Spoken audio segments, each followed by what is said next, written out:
At magandang umaga, ito na yon, December 6, 2024, last first Friday of the year. Ito yung huling unang biyernes ng taong 2024 na kadalasan, no? At laging ginagamit ng mga mambabarang para manira ng tao, pamilya, trabaho, negosyo, magkakaibigan, relasyon, at tinutuluyan nila at sinisigundahan yan pagdating ng unang biyernes ng taong 2025. So, ngayon, kung meron kayong matinding problema na sa tingin nyo mabigat na at hindi nyo pa rin pinatanggal, di nyo pinagamot, no?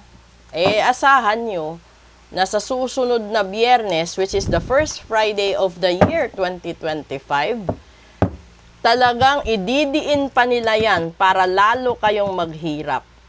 Yan yung mga bagay na huwag nyong baliwalain. Dahil kahit anong dasal ang gawin mo, kung gawa ng tao, kailangan tao din ang magtanggal. So kung pinapatagal mo yan sa buhay mo, pinapatagal mo sa katawan mo, parang cancer cells lang din po yan. Okay?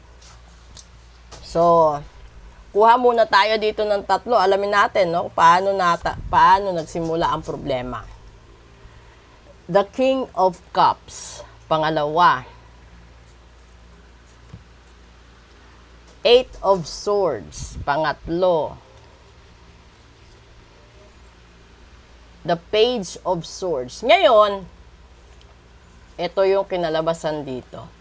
Yung pinanggalingan ng problema mo is itong lalaking ito. Itong lalaki na inaakala mo magpupuno ng kasiyahan, kasaganaan, at lahat na pangangailangan mo sa buhay. Mapamaterial man, pagmamahal man, o kahit ano.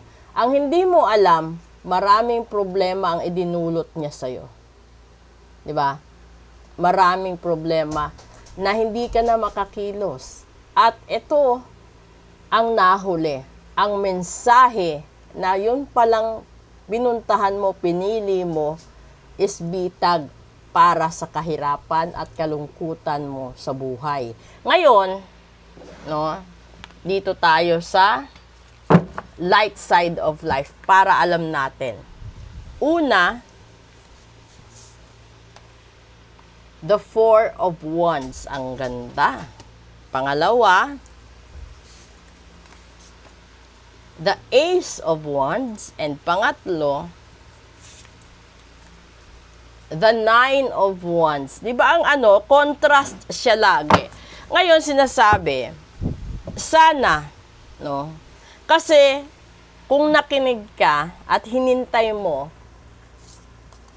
ang pagkakataon, nakinig ka sa pamilya mo, nakinig ka sa mga taong nagmamahal sa'yo, magkakaroon ka ng masaganang buhay, masayang buhay, di ba?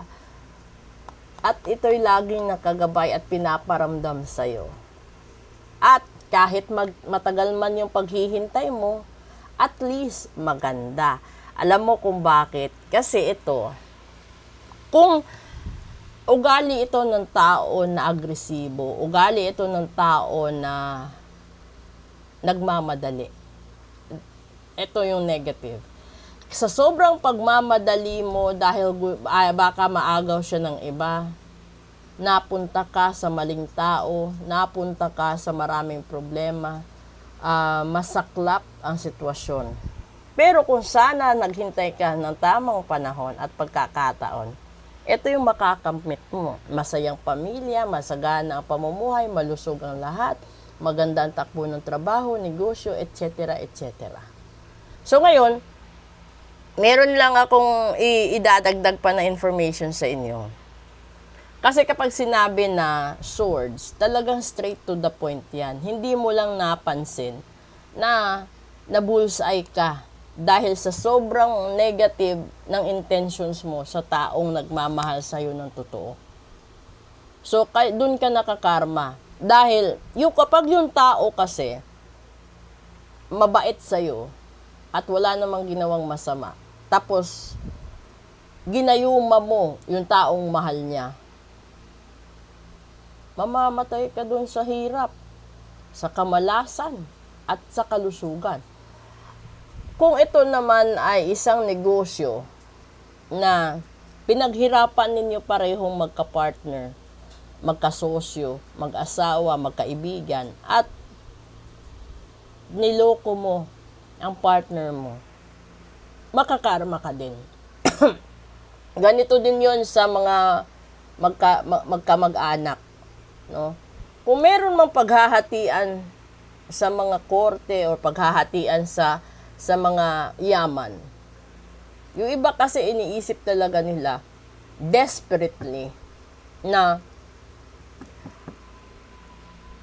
sorry, napahikab ako, kailangang mawala sa landas nila ang taong yan para lumaki ang hatian.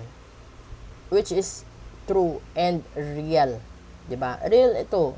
Ngayon dito, kukunti at iilan lang ang taong makakapag-antay, makakapagtiis. Dahil kalimitan sa tao kapag nakakita ng mayaman or may kaya sa buhay, nagmamadali silang masungkit yung tao na yan dahil baka makalingon pa sa iba. So sa sobrang pagmamadali nila, ginagayuman nila ito. Alam nyo lahat-lahat yan, pero kung gusto nyo mangyari at gusto nyo malaman kung ano yung mangyayari sa inyo, magpabook kayo ngayon ng full private reading, magpatanggal kayo ng barangkulam at sumpat gayuma bago pa mahuli ang lahat. Dahil mas delikado ang first Friday ng taon. Mas the same level sa pagkaroon ng delikado sa last Friday ng taon. Okay? Alam nyo yan. Dahil kahit saan, may puno at may katapusan. So, doon na naman sa nagtatanong sa akin patungkol sa mga sakuna, na forecast na po, 'di ba? 3 days ago, na forecast na po yung matitirang 2 pang bagyo. So, doon sa nagtatanong kung ano yung gagawin doon sa itinuro ko, syempre gawin mo yun pag nag-umpisa yung malakas na hangin. Kasi doon mo malalaman yun kapag hindi na maganda. Malakas yung hangin, gawin mo na para hindi bumuhos yung malakas na ulan. At hindi ito pamahiin lang na simple. Hindi rin ito pagpigil sa gusto ng Diyos. Ito'y paglihis lang po para maisagip ang natitirang pangkabuhayan, maisagip ang natitirang naipundar, maisagip ang mga mahal natin sa buhay. Sa lahat ng nagme-message at nagbabash po sa akin dahil po doon sa video na yon, darating ang araw, pasasalamatan nyo ang mga taong naniwala doon. Dahil isa lang naman ang hangad ng lahat, maisalba ang naipundar, ang mga mahal sa buhay, at ang pangkabuhayan. Dahil po sa hirap ng buhay. Dahil po, hindi lahat ng tao overseas ay bumabata. Lahat sila ay tumatanda. Ngayon, kung lahat ng overseas workers, at kahit yung mga domestic workers natin dito, kapag yan tumanda at napagod, nagkasakit, pinabarang pa sila, pinakulam pa sila, wala na kayong magagawa, wala kayong aasahan. So, bago pa kayo mahuli, iparitual nyo, ipatanggal nyo, ipa-cleansing nyo. Bago nyo pagsisisihan buong buhay, bakit siya nawala sa piling ninyo. Okay? Maraming salamat po. Proceed tayo sa Real Talk right after this.